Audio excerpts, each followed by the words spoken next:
şatlap bolmuşa vermedim federaha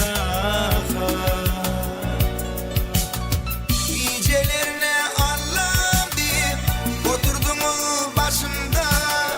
affet verip emdirip bana göğün verdiniz haklarımı taşlama haklarımı taşlama yüreğimi taşlama haydi gelerin bir gün gözlerimi yaşlama haklarımı taşlama yüreğimi taşlama haydi gelerin bir gün gözlerimi yaşlama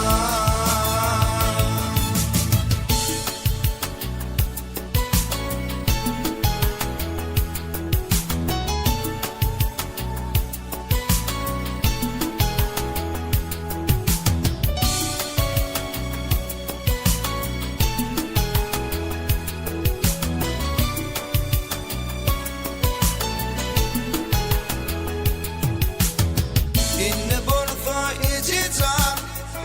aşık oğlum yar kat enelik mehrini ve yani diğer bulup şah